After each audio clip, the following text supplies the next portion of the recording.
एक गांव में इच्छाधारी नागिन की एक बहन रहती थी। दिन में वो एक सांप बनकर जंगल में रहती और शाम होते ही एक सुंदर वरदानी में बदल जाती थी। उसी जंगल के पास एक छोटा सा गांव था जिसमें कई लोग रहते थे। उन्हीं में से एक लड़का था कुबाधन, जो रोज जंगल से लकड़ी काट कर लाता था।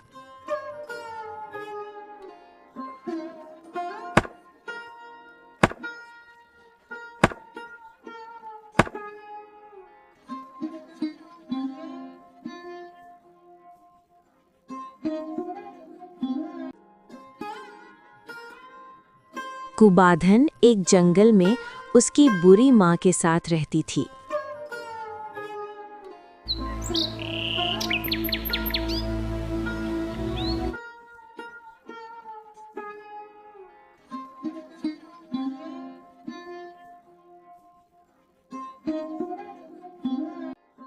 आज लकड़ी लेने के लिए हमें थोड़ा अंदर जंगल में जाना पड़ेगा। पास में अब सूखी लकड़ी मिलती ही नहीं है। अरे कुबाधन, हम तो बहुत अंदर तक आ गए हैं जंगल के। अब यहीं लकड़ी काट लेनी चाहिए। हाँ काका, लेकिन यहाँ तो कोई भी सूखी लकड़ी दिख ही नहीं रही है। अगर सूखी लकड़ी नहीं मिले तो कच्ची लकड़ी क्यों काटें? उससे क्या फायदा होगा? आप सही कह रहे हैं काका। कच्ची लकड़ी से ना तो आग अच्छे से जलती है और ना ही ज्यादा देर तक चलती है। आप ठीक कहते हैं, लेकिन इससे आगे जाएं तो वापस लाने में बहुत दिक्कतें होंगी। दिक्कत होगी तो क्या करें? सूखी लकड़ी काटनी ही पड़ेगी, नहीं तो बाजार में नहीं बिकेगी। तो अब सूखी लकड़ी कहाँ मिलेगी? थोड़ा और आगे चलें तो शायद वहां सूखी लकड़ी मिल सकती है, क्योंकि इतनी दूर कोई कभी आता ही नहीं।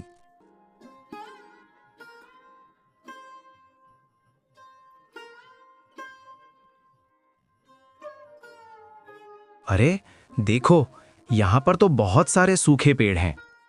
चलो आज के लिए यहीं से लकड़ी काट कर ले चलते हैं। हाँ काका, यहाँ कई सूखे पेड़ हैं। यकीनन कई दिनों की लकड़ी मिल जाएगी। तो फिर देर किस बात की है? काटना शुरू करो।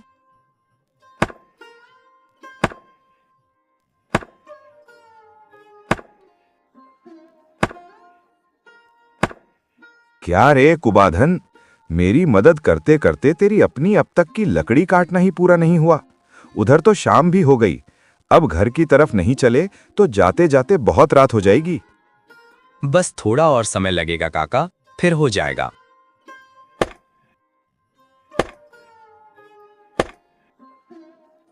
काका, आप बुढ़े हो, अंधेरे में शायद ठीक से नहीं देख पाएंगे। आप और मैं साथ चलते हैं। कुबाधन फिर लकड़ी पर बांध कर ले आएगा। वो कैसे हो सकता है? इसे यहाँ छोड़ना ठीक नहीं होगा। इस जंगल में कहाँ क्या है ये कौन कह सकता है? काका, आप मेरी चिंता मत करो, मैं ठीक पहुंच जाऊंगा। आप लोग घनी भाई के साथ लौट जाइए। ऐसा करना ठीक नहीं है। होगा, मैंने कहा ना, मुझे लेकर चिंता मत करो, मुझे कुछ नहीं होगा। आप लोग घर पहुंच जाइए, मैं आपके पीछे ही आता हूं। ठीक है, तो जल्दी से सब काम निपटा कर आ जाना, नहीं तो तेरी माँ फिर से चिंता में पड़ जाएगी। हाँ हाँ, मैं समय पर पहुंच जाऊंगा।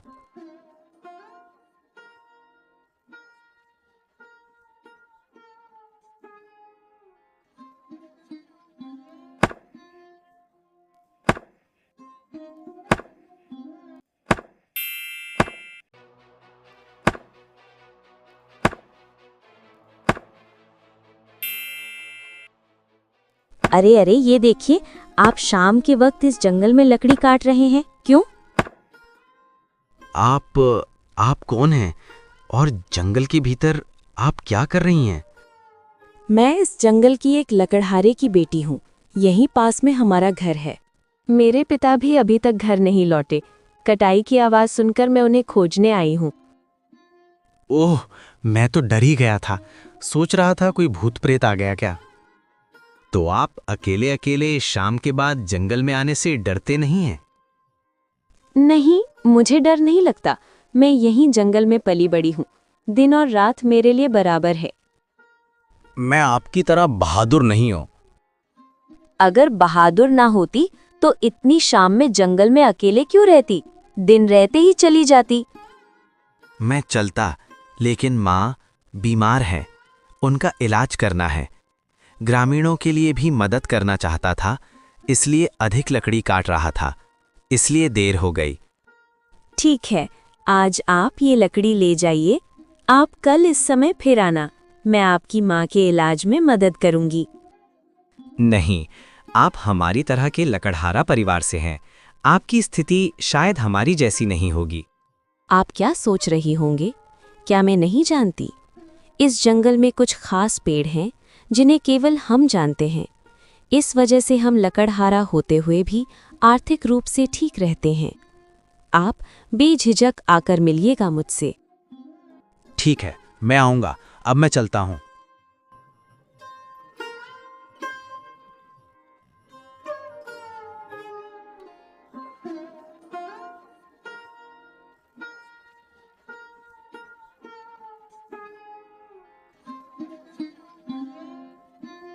अरे अरुण, तुम आ गई बेटा?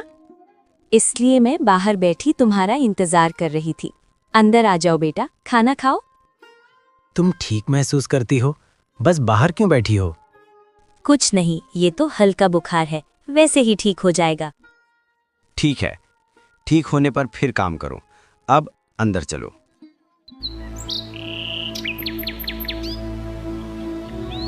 बेटा, आज तुम अकेले जा रहे हो तो ज्यादा देर मत करना बेटा, समय पर वापस आ जाना। हाँ माँ, अकेला ही जा रहा हूँ। गनी भाई और चप्पर काका बाजार गए हैं। माँ, आज फिर थोड़ी देर हो सकती है। एक और व्यक्ति से मिलना था, लेकिन चिंता मत करना, मैं समय पर लौट आऊंगा। उस जंगल में फिर किससे मिलने जा रहे हो? है माँ, है। सब बात में अब मैं चला।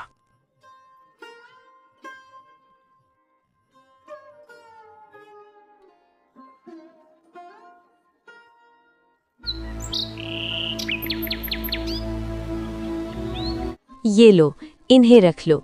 इससे तुम्हारी ज़रूरतें पूरी हो जाएंगी और तुम चाहो तो गांव के गरीब लोगों की भी मदद कर सकते हो।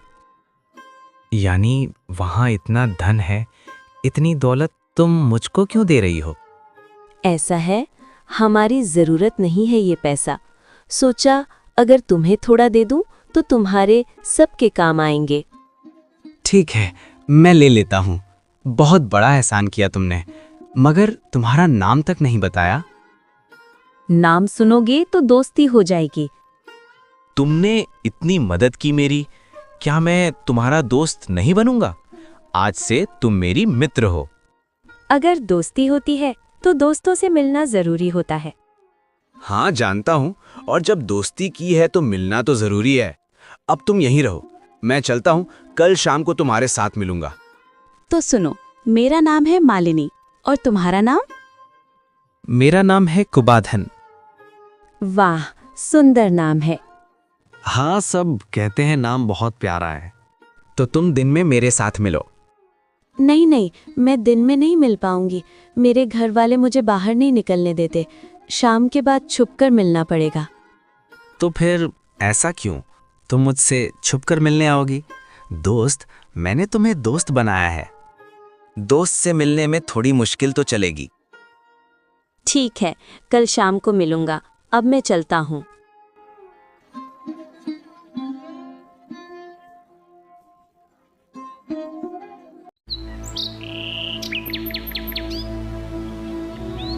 अरे, तुम इतनी जल्दी क्यों निकल रहे हो और मुझे लेकर कहाँ जा रहे हो तुम? तुम्हें इस हालत में कहाँ ले जाऊं, लेकिन डॉक्टर के पास जरूर ले जाऊंगा। डॉक्टर के पास गए तो बहुत खर्चा होगा। तुम्हारे पास इतना पैसा कहाँ से होगा? ओ, अब तुम्हें चिंता नहीं करनी चाहिए, पैसे का इंतजाम हो जाएगा। गोवर्धन भाई, तुम लकड़ी काटने जाओगी क्या? नहीं काका, आज लकड़ी नहीं काटूंगा। मुझे माँ को अस्पताल लेकर जाना होगा। तो मेरा क्या होगा? तुम और गनी मिलकर रोज मेरे लिए लकड़ी काटते थे। आज गनी भी नहीं काटेगा, फिर कल क्या खाएंगे? चिंता मत करो काका, जब माँ को साथ ले जाऊंगा तुम्हें कुछ पैसे दूंगा। तुम एक छोटा सा कारोबार कर सकते हो, फिर तुम्हें लकड़ी काटने की जरूरत नहीं पड़ेगी और घर जाकर आराम से रहो। लेकिन इतना पैसा तू कहाँ से लाएगा? वैसे भी तेरी माँ का इलाज कराने में बहुत पैसा लग जाएगा।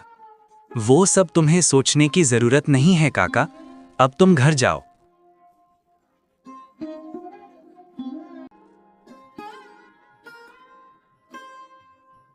अरे अरुण, मुझे सच सच बताओ, इतना पैसा कहाँ से मिला तुम्हें? माँ, मैंने तो आपको बताया था, मेरी एक दोस्त है, उसने मुझे बहुत पैसे दिए। अब हमारी कोई कमी नहीं है। कोई ऐसे दे देता है इतना पैसा? वो तुझे चोरी या डकैती के जरिए तो नहीं देता?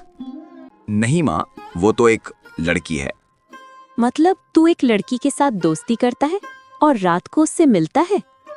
माँ, तुम मुझे गलत मत समझना। सच कहूँ तो मैं उसे पसंद करता हूँ, पर अब तक बोल नहीं पाया। तो फिर देर क्यों कर रहा है रे? जल्दी उस लड़की को अपनी पत्नी बनाकर ले आ। ठीक है, समय आने पर जरूर करूँगा। अब चलो, तुम्हें अस्पताल ले चलते हैं। हाँ बेटा, चलो।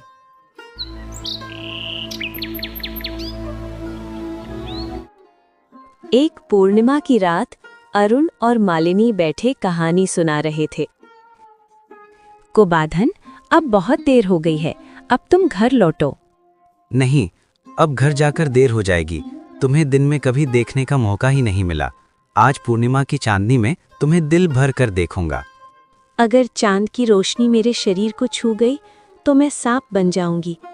अगर अरुण समझ गया कि मैं इंसान नहीं तो वो मुझे भुला देगा और फिर मेरे पास नहीं आएगा। तुम क्या सोच रही हो? कुछ नहीं, बस आज थोड़ी जल्दी घर जाना है। लेकिन पहले इतनी जल्दी क्यों? आज तो दिन में भी जल्दी नहीं गई, फिर इतनी जल्दी क्यों? तुम नहीं समझ पाओगे।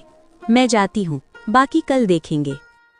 रुको, मुझे लग रहा है तुम कुछ छुपा रही हो। सच बताओ, तुम्हें क्या हुआ? रुको, कुछ नहीं, पर मेरा जाना जरूरी है। सच्चे प्रेम में कोई झूठ नहीं छुपाना चाहिए, क्योंकि वही झूठ बाद में रिश्तों को तोड़ देता है। तुम्हारी आंखों से साफ दिखता है, तुम कुछ छुपा रही हो मुझसे। हाँ, मैं तुमसे एक बात छुपा रही थी। मैं हमेशा सोचती थी अगर तुम सच जान लोगे तो मुझे गलत समझोगे और भूल जाओगे। मैं तुमसे बहुत प्यार करती हूँ। सच्चे प्यार में विश्वास होता है। मैं भी तुमसे प्यार करती हूँ और किसी भी हाल में तुम्हें भूलूंगी नहीं। तो सुनो, असल में मैं कोई साधारण इंसान नहीं हूँ। मैं एक इच्छाधारी नागिन हूँ। दिन में मुझे सांप की शक्ल में रहना पड़ता है और जैसे ही सूरज अस्त होता है मैं मानव रूप ले सकती हूँ। तुमसे पहली बार मिलते ही तुम मुझे पसंद करने लगे थे, इसीलिए मैं हमेशा तुम्हारे पास रहती। लेकिन आज पूर्णिमा की रात है। चांदनी मेरे शरीर को छूते ही मैं फिर से सांप बन जाऊंगी।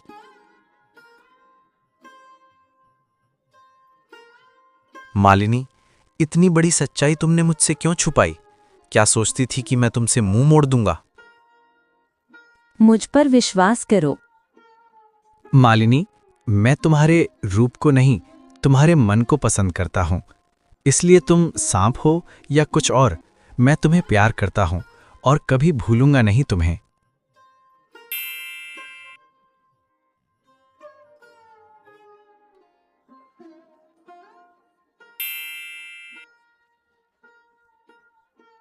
हे माधव, मैं तुम्हारे प्रेम से प्रभावित हूँ। तुमने सिद्ध कर दिया कि सच्चा प्यार सभी से ऊपर होता है और प्यार की शक्ति सब कुछ जीत सकती है। इसलिए मैं सर्पराज तुम दोनों के प्रेम में कोई बाधा नहीं डालूंगा। आज से मालिनी कोई इच्छाधारी नागिन नहीं है।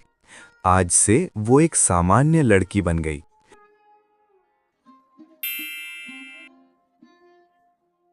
अब तुम सुंदर प्यार का घर बनाओ, सुख और शांति से रहो, सदा खुश रहो।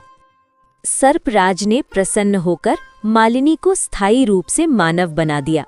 फिर कुबाधन ने मालिनी से विवाह किया और दोनों सुख शांति से जीवन बिताने लगे।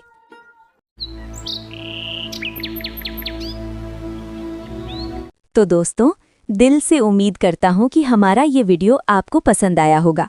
अगर इस वीडियो ने आपके चेहरे पर थोड़ी सी भी मुस्कान लाई हो या दिल को छू गया हो तो प्लीज़ हमारे चैनल को सब्सक्राइब ज़रूर कर देना। आपका एक सब्सक्राइब हमारे लिए बहुत बड़ी ताकत है और हमें और भी अच्छे वीडियो बनाने की प्रेरणा देता है।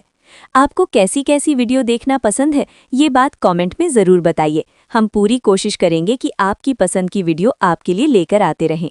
आपके प्यार और सपोर्ट के लिए दिल से धन्यवाद।